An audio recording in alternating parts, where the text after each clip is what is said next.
Hey everyone, welcome back to another video. So for today's video, I'm going to do a review and an on feet slash outfits with video on probably one of my most personal anticipated sneakers of last year that I was able to add, and that is the Jordan 1 in the Chicago colorway, or nicknamed the Lost and the Found. So before we start, as per usual, if you're into men's fashion, streetwear, and sneakers, make sure to like and subscribe to this video and the channel.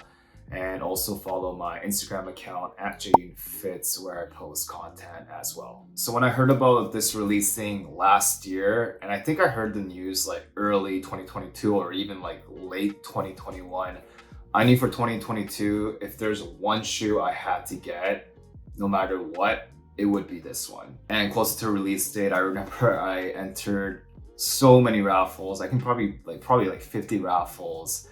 And I managed to win one raffle, and that's how hard it was to get the sneaker for retail. I was actually set to pay whatever resale price I had to get for the sneaker, because for me, this is an all-time must-have in your collection of just sneakers in general, regardless of Jordan. So I'm not sure where to start with the Jordan 1 Chicago. There's so much that can be said. I'd say personally, this is probably in my top 5 just sneakers in general. I don't care which brand, whether Jordan, Nike, Adidas, New Balance, whatever.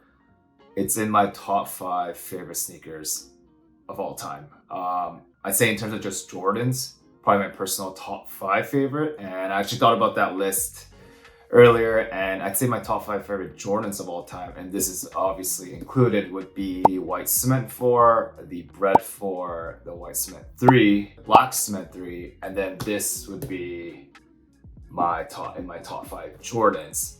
In terms of Jordan 1s, yeah, this is my favorite Jordan 1 of all time. But during their initial release phase, I heard that Jordan Brand is going to that reimagined or vintage look to the sneaker. And at first, I wasn't really a fan of that news. I personally do like the aged look. At the beginning, I wish that they made it as is back in 1985, that fresh look right off the box. And I personally want to age it myself. But the more I thought about it, I actually like how they did the vintage look right away, because I do like that vintage look. But if you want to achieve this kind of the vintage aged look, that'll probably take you like 5, 10 or 20 years to achieve that look. So why not just have that right off the box? So briefly going over the details of the sneaker. So again, you have that classic Chicago 1 in that Chicago Bulls colorway with the red, white, and the black. But then Jumpman brand also added some aged effects to the sneaker. First thing that you'll notice is the aged heel tab with that almost like that cracked leather, and then more cracked leather on the white leather area and all around the shoe. And along with that aged look, you have the midsole in this almost vintage white color. And then on the outsole, you also have that washed aged look as well, which is pretty cool. And then the tongue is also like a off-white aged off-white color as well. One thing I noticed about this Jordan 1 and many recent Jordan 1 releases is that they're making the heel area a lot more thicker, which adds to the comfort. And I'm just comparing my 2016 Bread pair, and that heel area is a bit thinner. So Jordan 1s were pretty known to be very uncomfortable back in the day, maybe 5 or 10 years ago with their releases. So it's really nice that Jumpman brand is making that heel area a lot more thicker, just to add to the comfort. And probably one of the best parts of this release was the overall packaging. So we have a Jordan 1 box with this vintage aged look all around it, just like the shoe, just like that. And one of my favorite parts of the outside of the box is that you see those like 2 sale tags on the front, just adding to that vintage look as well. And with this release, Jumpman wanted to make that experience of buying a sneaker back in the day in like a mom and pop shop. So they, inside the box, they have this receipt from a store called Sandy Bros, and then you'll see the date from August 30th, 1986, around the time when the first ever Jordan 1 Chicago was released. And then inside the box, you have this awesome packaging paper flooded with old Jordan 1 ads compiled together. And it's really awesome to just kind of look at the paper and see all the little details of the sneaker as it was released back in 1985. And one cool thing I noticed about the package paper is that back then the Jordan 1 was $29.99, and it's even crazy to think about a shoe nowadays selling for 30 bucks. I mean, you can't even buy socks for 30 bucks anymore. So crazy how times have changed. And for lace options, it comes with the black, which I have laced up here, and also comes with the white. And I think either lace colors work perfectly with the sneaker, and it really depends on the look or the outfits that you're matching it with. Even when I check on social media, I think it's pretty 50-50 of whether people go with the black laces or the white laces. For me personally, the reason I went with the black laces as a start is because when I watch older photos and videos of Michael Jordan wearing their sneaker, it's usually in this black lace, so that's why I went with the black.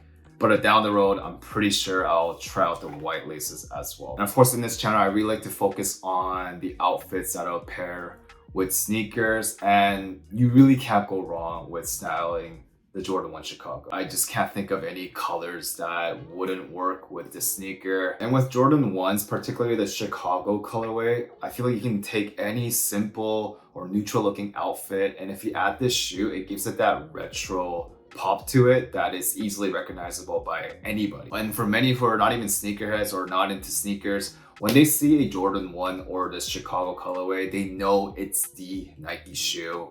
A lot of shoes kind of are derived from this design, like the Air Force Ones, the Blazers, or even Dunks. They know when someone sees a shoe, even if they're not sneakers, they know this is the Nike shoe somehow. I don't know how to explain that, but because this was the first kind of that Jordan shoe, if you add this to any outfit, it's super recognizable by anybody. So in the following part, I'm going to show you how I would style these sneakers with the outfits that I have. And also comment down below how you would style the Jordan 1 Chicago.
So I'm really excited to finally be able to rock the Jordan 1 Chicago or the Lost and Found colorway. Again, this is probably one of the most iconic Nike or Jordan or sneakers of all time. This is definitely in my personal top 5 sneakers of all time. Super wearable, classic colorway. This is a sneaker that when I picture someone wearing a sneaker, or if I were to draw someone wearing a sneaker, this would be it.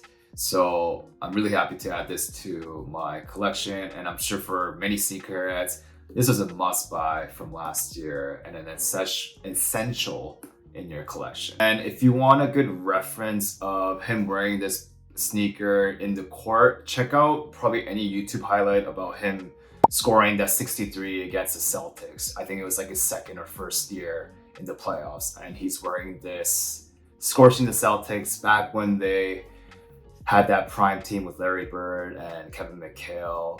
He was scorching them as a rookie for 63 points, which is still a NBA playoff record. So watch that if you want to see Michael Jordan actually wearing this sneaker. So thanks so much for watching the video. Be sure to like and subscribe if you're into men's fashion, streetwear, and sneakers. And also comment down below how you would personally style the Chicago ones, and also how it would rank in your personal list of sneakers of all time. So thanks again, and I'll see you in the next video.